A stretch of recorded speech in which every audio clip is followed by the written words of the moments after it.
รัฐมนตรีกระทรวงเกษตรกรรมและสิ่งแวดล้อมพร้อมด้วยคณะนำได้ลงเคลื่อนไหวสุขยูเวียกงานสิ่งแวดล้อมในวันที่23กุมภาพันธ์2026อยู่ที่ห้องประชุมกลุ่มสิ่งแวดล้อมปริญญาเอกลินคำดวงสวรรค์รัฐมนตรีกระทรวงเกษตรกรรมและสิ่งแวดล้อมพร้อมด้วยคณะมีทานหัวหน้าหัวหน้าห้องการกรมอ้อมข้างกระทรวงเกษตรกรรมและสิ่งแวดล้อมได้ลงเคลื่อนไหวสุขยูเวียกงานสิ่งแวดล้อมท่านนางภักวรรณพิสมัยหัวหน้ากลุ่มสิ่งแวดล้อมได้รายงานการจัดตั้งปฏิบัติเวียกงานประจำปีและทิศทางแผนการในต่อหน้า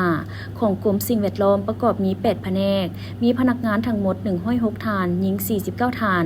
ในระยะ5 ปีผ่านมากลุ่มสิ่งแวดล้อมได้จัดตั้งปฏิบัติเวียกงานตามพระบทบาทและแผนการ5 ปีของภาคส่วนซึ่งประกอบมี18คาดหมายผ่านการจัดตั้งปฏิบัติตัวจริงสามารถปฏิบัติสำเร็จ100 ส่วนห้อยจำนวน8คาดหมายปฏิบัติสำเร็จ70-80 ส่วนห้อยมี2คาดหมายปฏิบัติต่ำกว่า50 ส่วนห้อยในจำนวน2คาดหมายเป็นเวียกที่สืบต่อปฏิบัติเป็นปกติ6คาดหมายและ8เวียกหลักคือเวียกนโยบายด้านนิติกรรมเวียกงานประเมินสิ่งแวดล้อมแบบยุทธศาสตร์เวียกงานส่งเสริมและสร้างจิตสำนึกด้านสิ่งแวดล้อมเวียกงานเขียวสะอาดงามตาข้อมูลข่าวสารด้านสิ่งแวดล้อมและการเปลี่ยนแปลงดินฟ้าอากาศเวียกงานการทบทวนบทประเมินผลการกระทบสิ่งแวดล้อมและการบริการด้านสิ่งแวดล้อมเวียกงานปรับตัวเข้ากับการเปลี่ยนแปลงดินฟ้าอากาศเวียกงานการลดผ่อนธาตุอายพิษเหือนแก้วเวียกหัวมือและสนธิสัญญาสากลในกล่องประชุมทานรัฐมนตรียังได้ให้ทิศชี้นำเพื่อเป็นแนวทางในการจัดตั้งปฏิบัติเวียกงา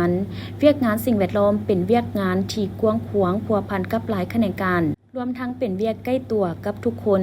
เฮาต้องได้เฮ็ดหน้าที่คุ้มครองกวดกาแต่หัวทีเพื่อรับประกันให้มีผลกระทบต่อสิ่งแวดล้อมน้อยที่สุดเคียงคู่กันนั้นต้องได้พัฒนาและสร้างบรรดานิติกรรมเฉพาะเพื่อเป็นบอนอิงในการคุ้มครองติดตามและการกวดกาการจัดตั้งปฏิบัติบรรดาโครงการฮิบฮ้อนสร้างและปรับปรุงบรรดานิติกรรมกฎหมายเป็นต้นดำรัสว่าด้วยมาตรการปรับไหมลงโทษต่อผู้กระทำผิดต่อสิ่งแวดล้อมเพิ่มทวีบทบาทการคุ้มครองสิ่งแวดล้อมโครงการลงทุนและกิจการต่างๆให้เข้มแข็งและเป็นมืออาชีพแนใส่เฮ็ดให้การนำใช้ทรัพยากรธรรมชาติให้มีประสิทธิภาพและประสิทธิผล